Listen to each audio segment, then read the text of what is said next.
Okay, so welcome to our program this evening, everyone. I'm Ann Garland. I'm chair of the Grafton County Democrats, and we're delighted so many of you are able to make it and join us tonight. And I know we have people from as far away as Florida, where it's not snowing, and in the north of New Hampshire, where it is snowing. We were happy to have our special guest speaker for the rollout of our voter outreach training, but unfortunately, we have just heard that she has been detained for a vote. And Deb, you were one that had the conversation. If you could jump in and just explain, that would be great. Absolutely. I have to admit that this is both an enormous disappointment for me personally, but also I think an opportunity, because I know that the Congresswoman will do everything she can to reappear for us at a future date. And her staff is already looking at some days, perhaps later this month when Congress is not in session, but she is stuck on the floor. At first, they thought she might be half an hour late. And then almost immediately I received a text message that said, no, it's 2 hours. One of the bills, there are 10 bills they're voting on tonight, and one of them is called the America Competes Act, which has to do with China trade policy. I'm sure there are semiconductors in the conversation somehow, but I am going to tell you a little bit about our guest speaker who's not present. Congresswoman Terry Sewell is in her 6th term representing Alabama's 7th congressional district. And I encourage you to take a look at a map of it, because it has these weird sort of octopus-like protrusions, because it was designed to include as many Black residents of Alabama as possible. They should really be in 2 districts, and they just won a judge, well, a judge just ruled that 2 minority-majority districts do need to be created in Alabama. So we'll see if that happens. Terry sits on the House Ways and Means Committee. She also is a chief deputy whip. She is part of the Congressional Black Caucus, where she co-chairs the voting task force.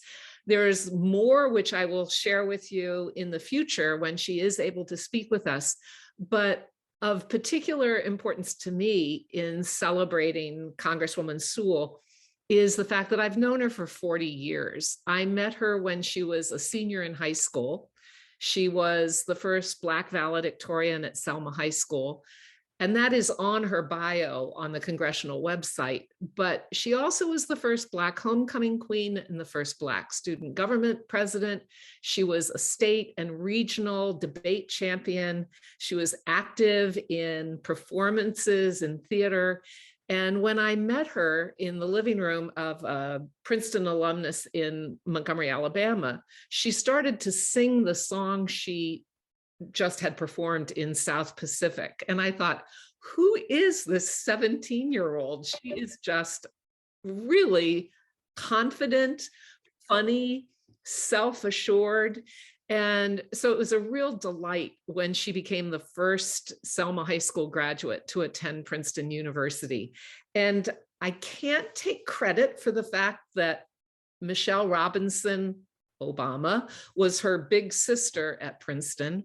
I can't take credit for the fact that when she went on to Oxford, she directed Susan Rice, who was Obama's national security advisor, in a production.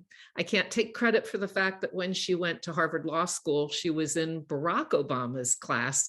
But I do kind of give myself a little bit of a pat on the shoulder when, or I did, when she was first elected to Congress, and also when Princeton made her a member of their board of trustees. So there's a lot for me to cherish about Congresswoman Sewell, and I promise you that we will get her back in the future, and we will let you all know, because she's really very dynamic.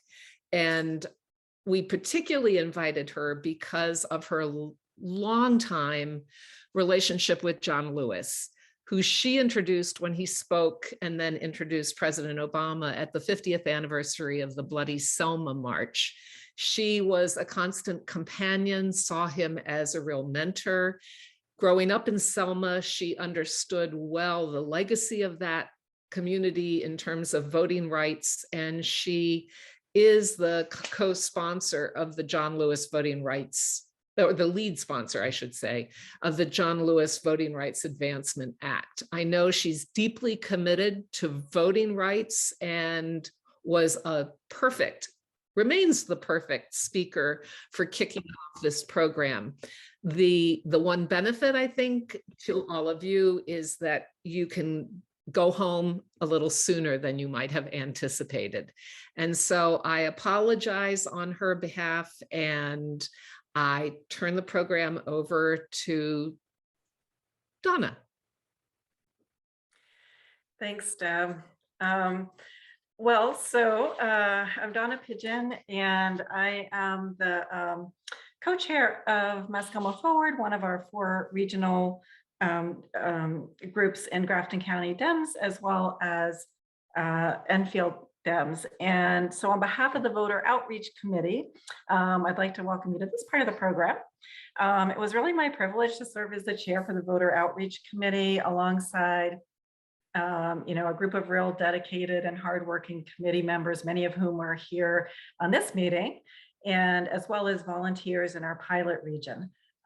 Our training coordinator, Martha Rich, who is also here, of course, put together a 12-minute video that's really fantastic and really describes the work of the committee, this conversation canvassing approach, as well as then how all of you can participate with the training. We'll talk about the training schedule, how to sign up for the training, so that hopefully you can bring this to your communities. And so we'll also be putting links in the chat where you could go which links to the Grafton County Dems website that has the link to sign up for the training. Everybody will also be receiving an email following this workshop, so you can, with all the information about the training and the links and how to how to follow up with that. And then we also ask that you can put questions into chat, so we'll have plenty of time to answer questions that any of you may have tonight after we watch the video. So without further ado, let's go ahead and we'll start the video.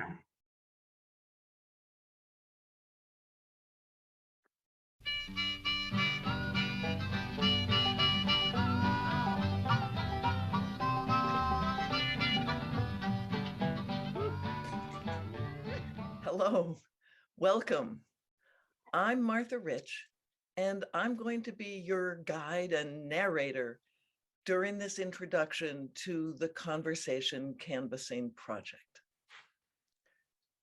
A year ago, as part of its strategic plan, the Grafton County Democrats Executive Board established a voter outreach committee with representatives from all 4 regions of our large county. The group began meeting in March to research and design a voter outreach strategy, aiming to do a pilot project over the summer. The pilot took place in just 3 towns, Lebanon, Enfield, and Canaan. If successful, the idea was that the strategy could then be shared with the whole county. In June, a subcommittee formed to develop training for the pilot project. The charge from Grafton County Dems to our committee was clear and straightforward: to develop a strategy for increasing voter engagement. That was very open-ended, so we got to think broadly about that concept. And we were drawn to the work of Stacey Abrams, who'd had such success engaging voters, especially those who'd been left out of the process in the past. So we read about her strategy and we came away with 2 main ideas: that the goal of reaching everyone, as she says, and meeting them where they live is the essence of good campaigning, that long-term transformation in politics demands a strategy that looks beyond a presidential cycle to a sustained architecture of engagement. In other words, that we need to be doing continual outreach, not just every 2 or 4 years. So as we were thinking in those broad strategic terms, in April last year, we saw notices about this: voter verification. It happens every 10 years after the census. So last year was one of those years, 2021. All New Hampshire towns are required to review and clean up their checklists. People who have not voted in any election for the past 4 years get a notification. And if they don't do anything, they are removed from the list, and those people need to re-register. So that really helped focus our task. And it gave us 3 interrelated goals. First, to target voters who get deregistered under this process. We also wanted to identify people who voted infrequently and, if possible, talk to undeclared voters about their preferences. Second, with every person we met, we wanted to listen to them and learn what they cared about, what would motivate them or discourage them from voting. And finally, if people needed it, we wanted to give them information about registering. So then the question was, how to do this voter outreach? All right, we know that yelling and arguing don't work very well. And we know that facts don't always change minds, especially when positions are extreme. So if facts and arguments don't change people's feelings about an issue, what will? The key is listening with empathy. That's the heart of a strategy called deep canvassing. Some of us have been curious about this method, and we did an online course with Indivisible. In deep canvassing, volunteers focus on being good listeners and on making a human connection to someone they might disagree with. It's a strategy that began in the marriage equality campaign around 15 years ago. We're talking to folks about marriage for gay and lesbian couples. Do you remember that being on the ballot in 2008? Okay. Prop 8. Yeah, do you remember how you voted on it? We didn't vote. And later on, about 4 years ago, the deep canvassing strategy was adapted by Democrats for political campaigns. And it had a measurable impact on voter turnout. A 17-point boost in voter turnout compared to no canvassing. And that effect was even higher, up to 29% higher turnout when you looked at the most disaffected voters. Eitan Hirsch is a political scientist who studied this method, and he says it's possibly the most successful mode of political persuasion ever measured. This has been proven to be the best way to reach people who aren't engaged and to change their minds and get them to vote. This shows that if you talk to your neighbor, they will get enthusiastic about voting. So we decided to try it. We've ended up calling it conversation canvassing. That's more descriptive, less mysterious. And we designed training for our particular pilot project on voter outreach. That was partly on Zoom and partly in person outdoors. We came up with a basic conversation guide and questions for the data we wanted to collect. And then we did some role playing to practice. Well, so what I hear you say, grandchildren, children, and saving the planet, which I totally agree with. I have grandchildren too. And of course, what is it that we need to do with grandparents? We need to make sure that they have something to live and enjoy in. And I just think that's one more reason why when we go to town meetings, when we go to vote in any kind of election, we can put our grandchildren as the key issue that we really want to help. Because we've had good lives, and now we want the same for our grandchildren. You're so right. You're so right. But it can be hard for me to get to vote, what do you think I can do? How could I, is there a way to make it easier for me to actually vote? As a matter of fact, yes. Oh, okay. And That role-playing segment, a simulation of our experience at doors, may help show that the point is meaningful human connection. So what did we accomplish and what did we learn? We cleaned up data for future campaigns. It was all a positive up experience. It really felt like even if we didn't get a conversation, we got data. We built a local network of contacts. The technique certainly makes people feel special, right? Because you make that connection with somebody and they really believe, because this is what it is, that you are listening to them and what they're saying is important.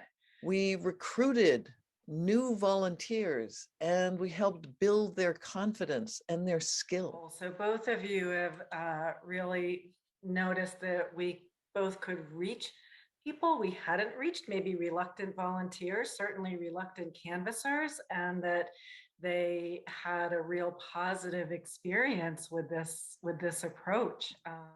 And we discovered we really loved the flexibility of this style of campaign because we set our own schedules, decided if we wanted partners or not, and conferred with each other about how to improve.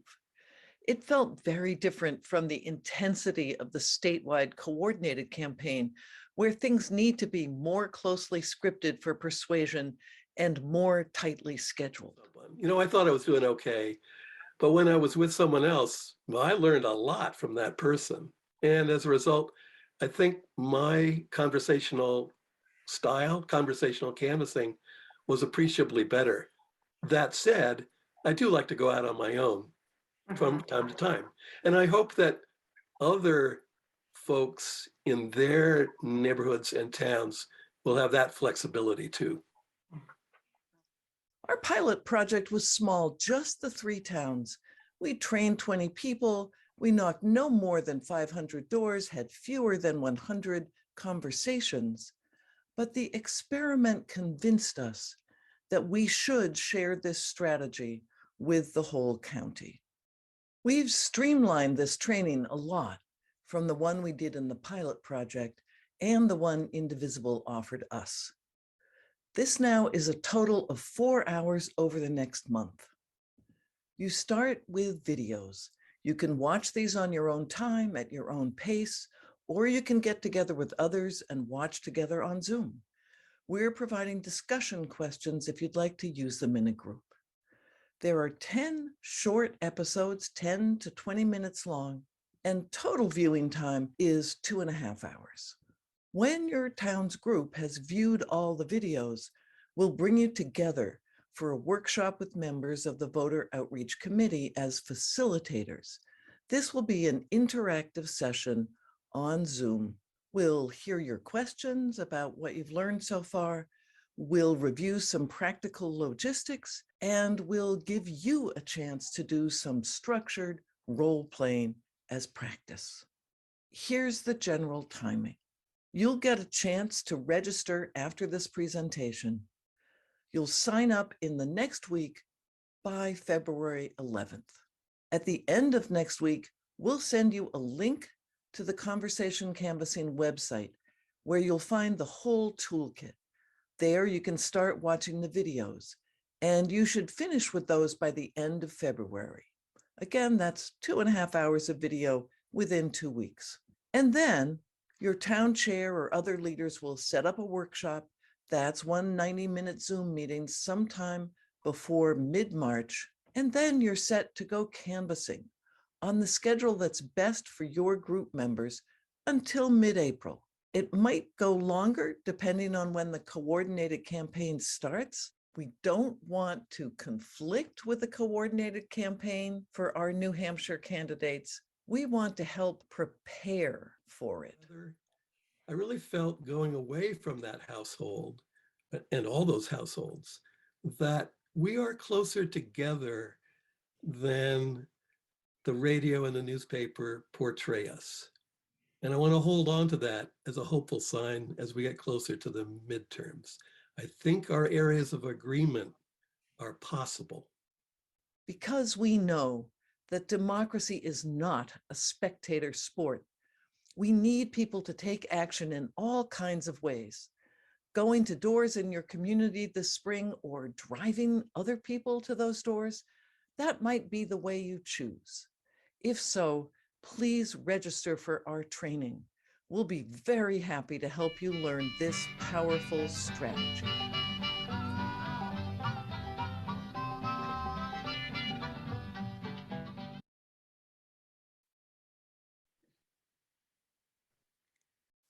All right, so. Yes, thank you, Martha. That was beautiful. So we'd like to see what you all have for questions now. So if you could, I think easiest to put your questions in chat. If you're able to do that, we can try to do hand raising. People prefer that. Thoughts, comments, questions? Douglas. There we go. How are you going to coordinate with the lists of Democrats that have already been developed in previous campaigns and may be used by Annie Custer and others? I'm in Sugar Hill and part of the Northern Grafton County Democrats, and we've done canvassing and phone calling and everything. I'm just wondering how this exercise will get the best of the information that's accumulated over the past couple of campaigns and is now being developed in terms of identifying people we talk with.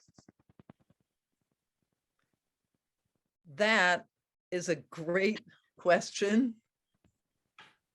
And I think there are answers, and I'm so pleased to hear. I went to a Northern Grafton meeting earlier in the week, and when I asked people whether they had experienced canvassing, like practically everybody in the meeting said, "Oh yeah, I do. It's one of my favorite things to do." It was very encouraging. So we get our voter lists, what they call the TERFs, the area maps, through the database that all Democrats in the state use, called Vote Builder. And the people at NHDP who run that data helped us figure out how to narrow the lists to focus on people who were infrequent voters. So if your town or a region in Northern Grafton or anywhere in Grafton County is choosing to do this training and wants to follow that pattern, we have a set of criteria that we worked out with the people at NHDP to narrow the lists so that you're knocking the doors of people who are probably less frequent voters. We eliminate everybody who is listed in Vote Builder as a declared Republican. We do sometimes meet those folks because they've moved in since the list was last updated. But one of the things that conversation canvassing at this time can do is help clean up some of that data so that it's more efficient when the coordinated campaign for the candidates begins.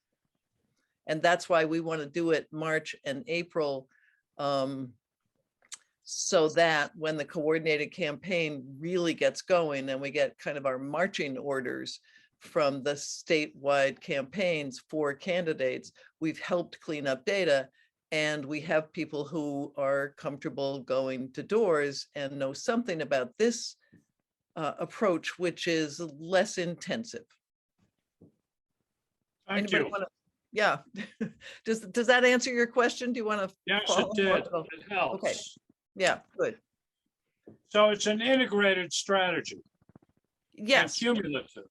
Yes, absolutely. Absolutely. Yeah. Yeah, I don't,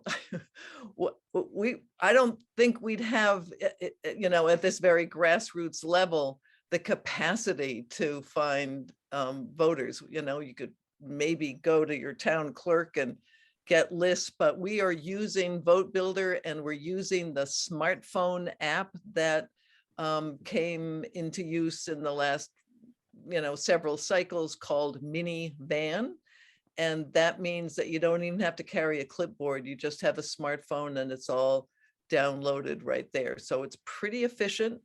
And we're putting our notes and our data back into the statewide database on a regular basis in this. Good, thank you. Yep. And Martha, a question. So this is just Grafton County? We just,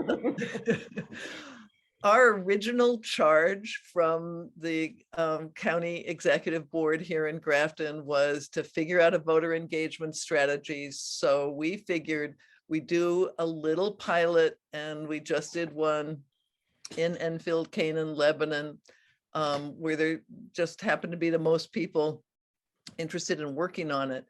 And our goal from there was to roll out, if we came up with a strategy that we thought was worth anybody else trying, to roll it out to Grafton County. So our materials are focused on Grafton County. I mean, you saw in that little introductory video, but certainly a lot of it can be adapted for other places. So if there are people outside Grafton County who want to get going, if you don't mind the fact that our materials are county specific at present, the whole methodology is certainly easily adapted to other places. And then there's a question, could this be scheduled after March 19th if that's necessary for the towns? Yes, we just suggest, yes, certainly we just suggested that because we thought watching the videos, having your Zoom meeting to give everybody role play practice was, from now until March 19th was a reasonable amount of time to do that. And we don't want to be conflicting with the coordinated campaign, right? We want to be ready and, all set to do what the coordinated campaign organizers are asking of volunteers on behalf of our candidates. So they haven't told us yet when they really want to get going with that. And I know they're doing certain kinds of trainings already.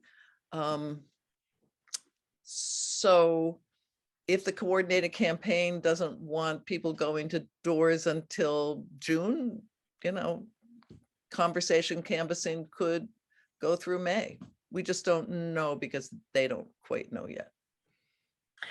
And to let people know, we did put in chat the link to sign up for the two links. One link goes to the Grafton County Dems web page that has the section to sign up for the training. The other link is just the actual training sign up. So either way, either link will get you there. And as Martha mentioned earlier, we also will be sending emails out to everybody. So everybody will have that information as well through email following this. Martha, there's a question of what are your thoughts about if something like this could be done over the phone? Conversation canvassing has been shown to be successful over the phone.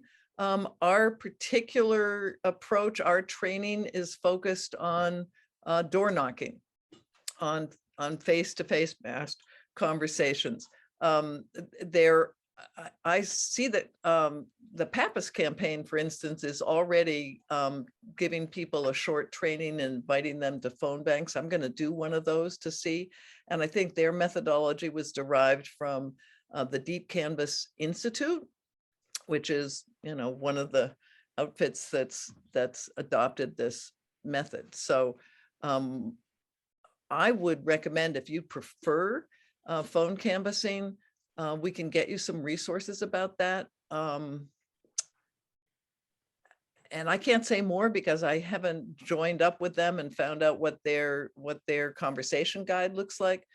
But it is a methodology that can be conducted over the phone. And in fact, one of the reasons I got interested in it was when I was doing a lot of phone banking in 2020, all through that summer and fall, I found that I kept wanting to talk to people longer than my prepared script was encouraging me to do.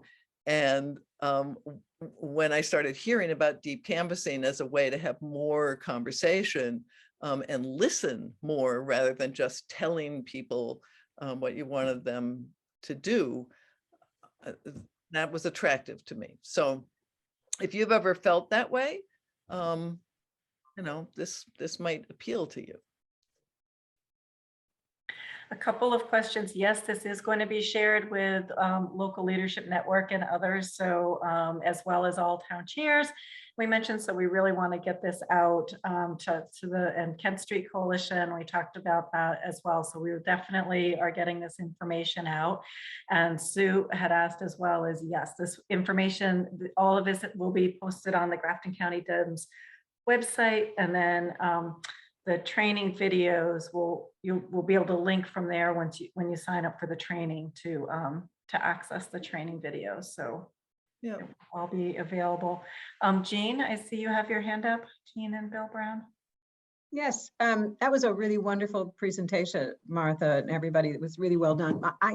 So this is really a campaign for the uninvolved voter, not the Democratic uninvolved voter, any uninvolved voter. Right? That was our focus. And when people are undeclared or they've been unregistered and we can find them anyway, we don't know yet whether Vote Builder will start offering us information on people who are literally unregistered. There's some thought that they may be able to do that, which would be fantastic. But our hope is to reach people who've been uninvolved, who've been discouraged about voting, think it doesn't matter, or used to do it and don't anymore, whatever, and seek common ground with them. I mean, it's not just about voting, it's about voting our values and finding out what matters to them. And trying to create a connection that may allow us to go back and say, here's what Annie Custer will do for you. I remember that you really cared about this. So it's partly voting, and it's partly bringing people into a whole larger network of people who were committed to a set of issues that we think will make people's lives better in this state. So I have one other question. I mean, I'm struggling because I don't want to bring something into this conversation that's not really appropriate, but I happen to hear today Fresh Air, which talking about education and the legislative moves that states are making in order to keep teachers from being able to teach. And of course, New Hampshire is the only state in the country to have actually passed a law that says anybody can sue a teacher now if they don't like what they're teaching. Yep. So I'm happy. Annie Custer's important. Maggie Hassan's really important, but there are so many things right now or that feel very immediate in New Hampshire that's not federal. And I just don't want, I keep feeling we did that so well in 2020, we got them all elected and we lost the entire state. So I don't know whether that's a conversation for this or whether it can blend or whether it's really two different things. I mean, getting the uninvolved voter is not the same as getting a Democratic voter to wake up. But I don't know whether these issues spread out and people who don't pay attention might not like what's going on. Yeah. Yeah. Our experience, and other people should jump in here because there are a number of people right here who also did conversation canvassing and know at least about as much about it as I do. I think in conversation canvassing, you ask what people care about, what might matter to them as voters, or just generally what they care about, and then you just pick up from there. So our little minivan list has like 15 things on it. And things that we heard most commonly were environmental issues, climate change, property taxes, voting rights. You know, some people express concern about the fact that that access to voting seems to be restricted. And those are the ones that stand out for me. What else? Oh, and education, you know, related to property taxes for some people, like the schools are much more expensive.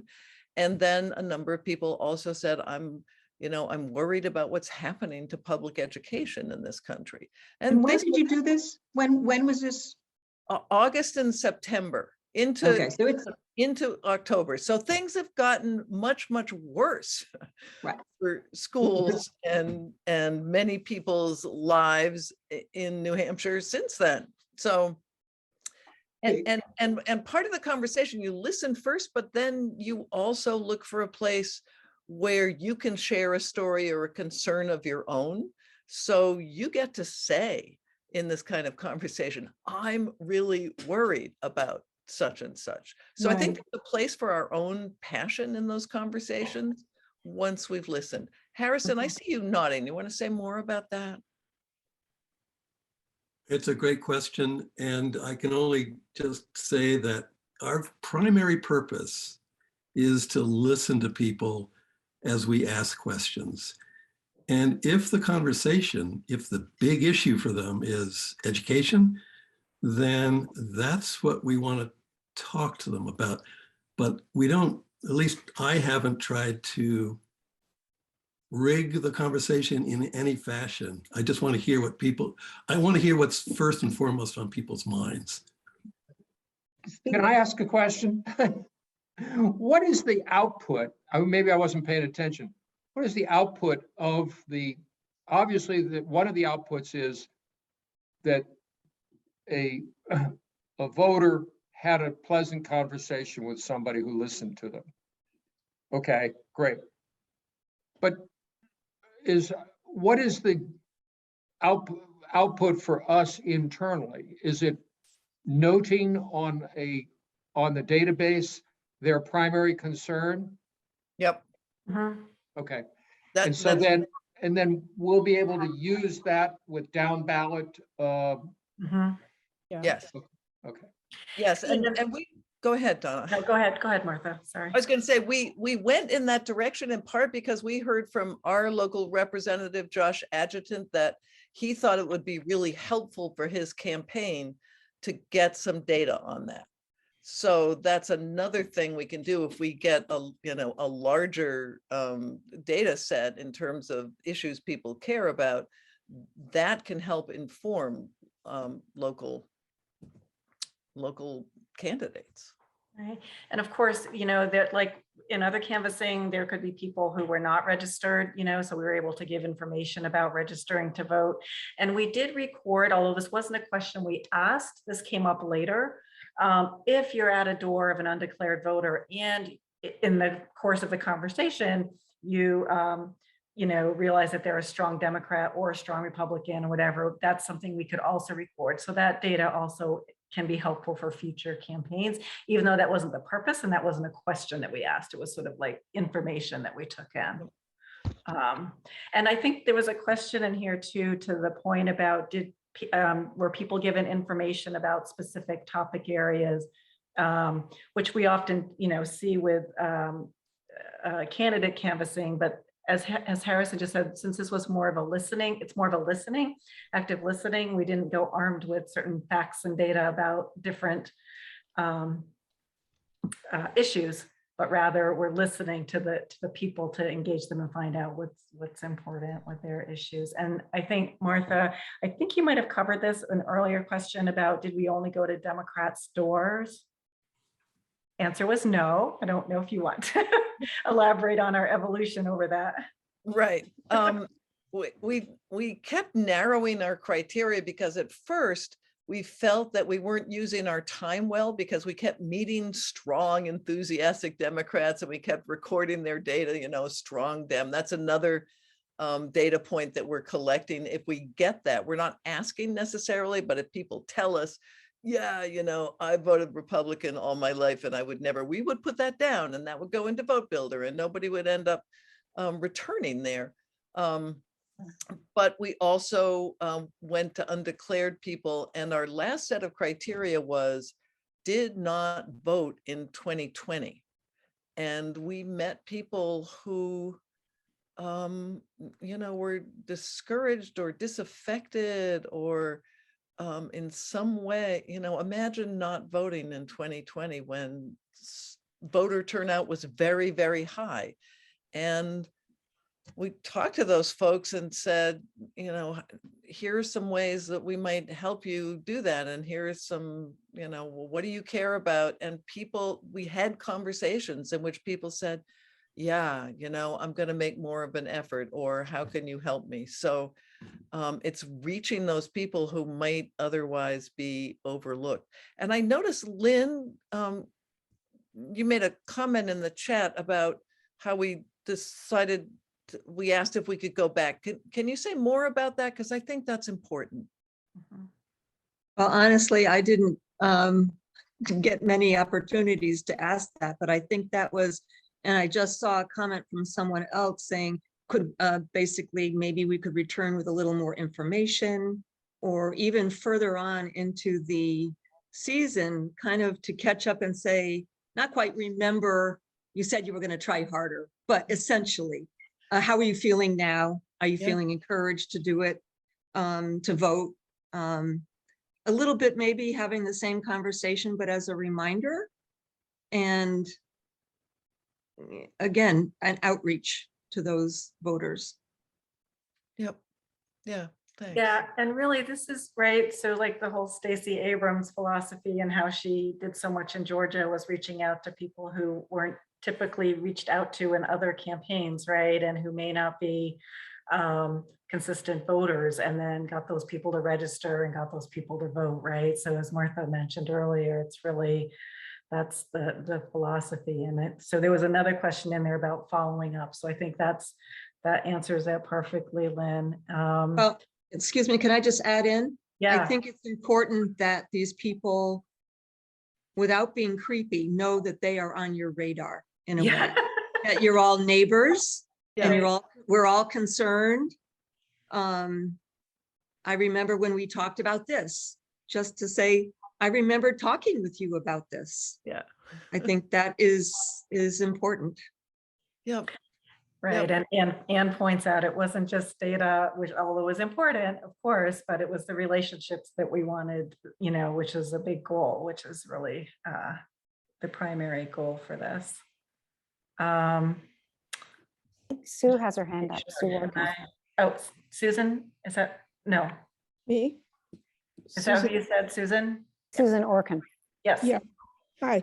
Well, I'd just like to congratulate this team for incredible work.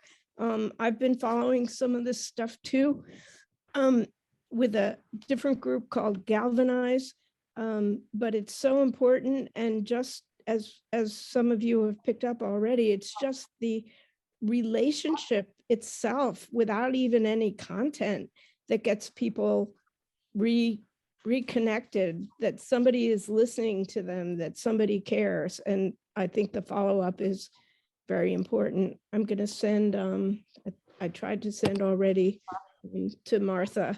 Yeah, you sent it to me successfully. I got it. Yeah. Okay. But So now send it to everyone. there's another presentation that's going to be made by the Galvanized leader, and you folks might just be interested in hearing her. She's great.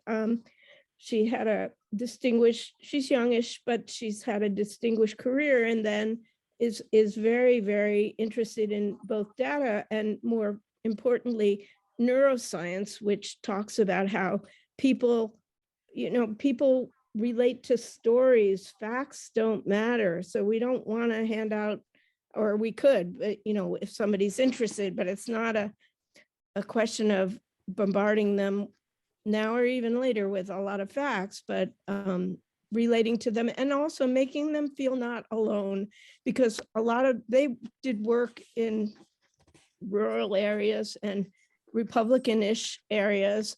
And some of these people shared your same values, our same values, but they just felt so alone or afraid, or their husbands would object, or they didn't see yard signs for what they cared about, or the candidates they would almost want to, vote for. So it's all of that. And you've done a fabulous job. Thank you. And I love hearing all those themes reinforced. And it reminds me that when we set out, we hoped that we could have a model that we could offer people now, but we always understood that the election cycle and the coordinated campaign and all that intensive attention to get people elected locally and federally would take a lot of energy. But when that's over, the idea of continuing to try to build what is Stacey, the sustained architecture of engagement, right? That we don't just show up a few months before an election, we keep finding people in the community. And I think Democrats have always done that. And it's just a question of, continuing with maybe another approach. Right. Well, I don't think Democrats have always done that. But the movement today is year-round organizations and year-round, grooming people for candidacies and letting them know what you can do at the local level, and where you can do it. I just listened to a podcast by, oh God, I can't remember the name of the group that, and there are many that groom people for candidates, but they gave such great examples, and they have a database of all the positions at local levels and what they can do that people don't even know about. So, yeah. Martha, there was a question about, could you say more about the logistics? So like how will people know how to, who to go out with whom to partner, how the information is sent out to volunteers? Yep. That needs to be organized at your local level. So we thought, and depending on who's interested, that the most efficient existing organization for that might be the town chairs of the local Democratic committee or caucus in your town. Those are often very small, so it might make sense to do as we did, which was to combine towns. We can help you with that when we see who's registered. This is one of the reasons that we're giving you a week to register, so that we can kind of process that information and make recommendations to you about what might be a sensible group. But if you have an existing group, if you have people who already canvass together or meet together, and this seems like something you would want to do, great. It's going to look different in different places, I think. And the workshop will be up to 20 people, a Zoom screen's worth, coming together for a meeting where we'll do various logistics, we'll talk some, and you'll do role play in breakout rooms. And then after that, it's really up to you to set your own schedule and do your organizing for your canvassing. And we went on 2-week cycles. We met on Zoom for an hour or so every couple weeks, and there need to be, as there were with us, a couple of people who understand how to get the data out of Vote Builder and into those turf maps that the canvassers carry around. Not everybody has to understand that, but we intend to give a couple of people the information and practice and skills to do that. And the people at NHDP are standing by. They were incredibly helpful to us working with Vote Builder. And it's not that hard once you understand the steps. And then you just figure it out. And we kept coming back together and going, okay, well, that didn't work too well. Let's try this, right? So it continues to be an experiment because you're adapting it to your own situation. And you might say, yeah, that turf out there, the houses were so far apart, we couldn't find any of them. Right? This is an experience we have in the more rural parts of our towns and our state. So we'll continue to be available to you as sort of coaches and consultants after you watch the videos and you have your workshop Zoom meeting. And we'll just help you figure it out. We can't say exactly how that will work, but we know that every locality needs to have a group that's willing to try it out. And that group needs to have at least one, preferably two people in partnership who would serve as its leaders to organize things. And we'll give you all the tools for that. Can I just jump in here? The one thing that we discovered that I don't think we were thinking of is that we started out with these huge turfs. And as we kept going and changing, we started making the turf smaller and smaller. And we found that our volunteers, when they had like 12 or 14 houses, would grab their lists and run out because they knew it would be done, rather than have a list of 40 names, which took them 2 weeks. So we found that for voter motivation, that really made a huge difference. Because when we did it for the coordinated campaign, you get pages and pages and pages of doors. And it was like, really? So that was a learning curve for us. Yeah.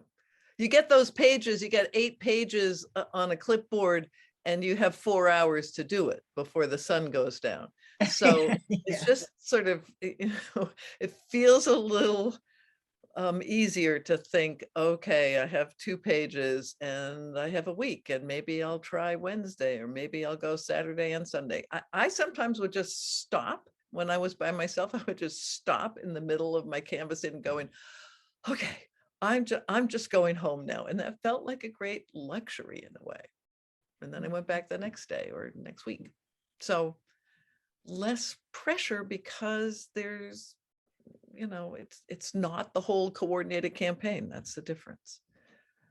And we get to choose our own turfs, right? I mean, that's the other thing, is because we all know our local areas, right? And what really does work for a canvassing turf, right? It may look good on paper, but you all know your best areas, you know, the best way to divide up the area. So that was exciting and fun too. I think I caught everybody's questions in chat, but I want to make sure I didn't miss any, or that the questions had been answered already. So if you put something in chat and I've missed it, please, if you could raise your hand, or if anybody else has a question now. A lot of great comments, which is great. Big hand. Stephen, can I ask Donna? So I was interested in your comment. I must have missed it before, but about picking your own turfs. And you know, it seems to me, sitting here thinking about how I would like to be doing it, and I keep thinking, okay, I really like to go and hit my own neighborhood. But I mean, from past experience, that wasn't an option. You know, you might get it, but you probably wouldn't. And with all the technology we have, seems like we ought to be able to have a location-centric list, that we should be able to say, okay, this is where we want to go. Now give us the list that tells us what's in that area, and then we'll do it to the best of our ability. And then somehow we got to cross off the ones that have already been done, so people aren't double dipping in there. Yeah, that's the beauty of this. I'm sorry, yeah, because we can do that with this. So if you want to choose your own neighborhood to canvass, yeah. So that, like Martha said, the folks at NHDP are amazing in helping. So if there are some people in your group who want to be the people who learn how to, you know, go into vote builder and make your own turfs, they can help you figure out how to do that. And then you can choose exactly where, and you can set the criteria of what type of voters do you want to get in that turf. So you're in your neighborhood. Do I want to go to undeclared voters who haven't voted in the past 4 years? You can do that, and you can make your turf. Or you could decide that you want to go to everyone in your neighborhood and listen to them and find out what their issues are, right? Yeah. There are lots of iterations of the empathetic listening model of conversation canvassing, and that might be your choice, and you'd be able to do that. Thank you. But then I missed that part of this conference evidently, where you explained that before. Well, that's a detail we probably didn't hit on in the overall. So I think it's a great Oh, question. I didn't it's think a we really didn't- good question. Yeah, we didn't hit on Maybe it. we should also jump in and just add about the vote builder and the minivan and the papers and how it's changed. It's much more digital. Yeah, yeah. But that if people feel comfortable with paper, they can still go out with paper. I don't know, Martha, if you want to address that. Yeah, in the training videos we have, it sort of explains the smartphone app, and I don't lean heavily in those explanations on the fact that you could use paper instead, because we're asking people to go to doors hands-free, so your papers would kind of be in your bag or whatever. But we did that. We had some folks who didn't have smartphones and wanted to canvass, and we gave them papers in the traditional format. So all of that is possible, and we will provide you with instructions that help you learn Vote Builder. So it's not like your only opportunity is to learn it from on the phone from the people, or Zoom from the people at NHDP. We hope to give you a roadmap and a set of clear enough instructions that you can be figuring it out, and then just turn to them for the things that only they can do. There's certain things with that database that only they can do, and you just request it. Ellis has a question. Yeah, hi, thanks. And again, this is just terrific. I wanted to check and see on a couple of things. One is, did you have a script to sort of get the conversation going as you did? Okay. And I assume people morphed that a little bit as to what they were comfortable with before we started knocking on doors. Great. Absolutely. Harrison was the author of our script, and it would be good if he would tell us a little bit about that process. That's a great question. Well, I'll tell you that Martha and I spent a lot of time crafting a script, and when we delivered it to our group, I think it was universally said that we don't want to do a script. We want to be more improvisational. We want to be more spontaneous. So we went from a lengthy script, which frankly, I don't think anyone wants to do, to an outline of here are the 3 things that when you leave that door, you should have these 3 things handled. And that becomes part of the notes in the Vote Builder app, which are so important to answering people's questions about what is that kind of follow-up that we'll have? Well, you have notes of the things that you talked about to people to help build that relationship on your return trip. But no, the scripting was something that people just kind of universally said, no, we want to do more on our own. That's great. And when you did your data polls, I know that it's hard for the party to get town information entered, but did you select your undeclared voters based on the fact that they'd taken a Democratic ballot at one time or another?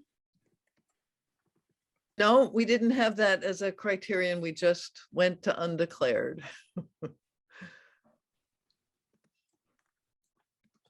And did you ever invite people to get involved in what the town committee is doing? Yeah, that happened and those were the people that we made notes on for ourselves. We put notes into Vote Builder via the minivan app, but I always carried a little, paper note card and a pencil and scribbled things down, which we then put in a local spreadsheet for ourselves so that we would know where we wanted to go back. And, I have a list of people who are new in town and they're eager to do things with Democrats as things ratchet up. So I'll get back to them. That's great. Thank you very much. I wanted to thank Harrison for his comment because I've never been very good at following the scripts. I kind of do more like what we're freelance, what we're talking about tonight. But I just wanted to also bring up that the people we're talking to also don't want to be read a script. Yeah. So it kind of defeats that whole purpose of the personal feel. Thanks for the thumbs up, Harrison. And I think like in like Alice's group in Grantham is pretty educated and good with talking to people. So I think we could get a lot out of this. And I'm thrilled that it's being recorded because I feel over the years that we've gotten so much data that has been lost. Yeah. Right. Yeah, I think one of the things I hope for, and this may be just a dream, but I like to imagine that we show enough competence at the town level, at this very grassroots level, managing things like our lists and our data and our turfs, that the state party will trust us to cut our own turfs, even in the coordinated campaign, that they will start to see that some things continue to need, obviously, to be managed from the state down through their organizers, but that there may be ways that we can be more effective if we have more autonomy or more access to certain kinds of operations, like sending people to neighborhoods that make sense in their own towns. And maybe through this process, we can show that that's possible. So I think we have time for maybe one more question. These have been just great questions and great conversations. So Jean and Bill, I see you have your hand up. Maybe let's have one more question. Yeah, I was kind of wondering, there are many towns in Grafton County, and there are not that many of us. I know our town in Hanover is probably pretty well covered, although, you know, always can do a little more. But I for one would certainly be, thrilled to go to a different town, because we're all from Grafton County, and help that town, because we need to get the representatives elected in those towns. And if they're not in this meeting, and if they're not doing it in their town, then we can go and help them out. That's my 2 cents. If they'll have us. Yeah, no, I think that's great. Reaching out to, especially if we know folks in other towns and they may not have but it could gradually help potentially build more activity in the town as well. Like, we mentioned earlier, this is such a low-key way to canvass, and canvassing can be intimidating to folks, but this can be a great way to help people start to get involved as well. We're just working, with other towns where we know we may be needed. That's a great point. All righty, well, thank you so much for everyone. This was, again, and thank you, Martha, for the video and beyond. Thank you all for attending, and we look forward to working with you all together as we're moving forward with this. So thank you. Have a great night, everyone. Don't forget to sign up.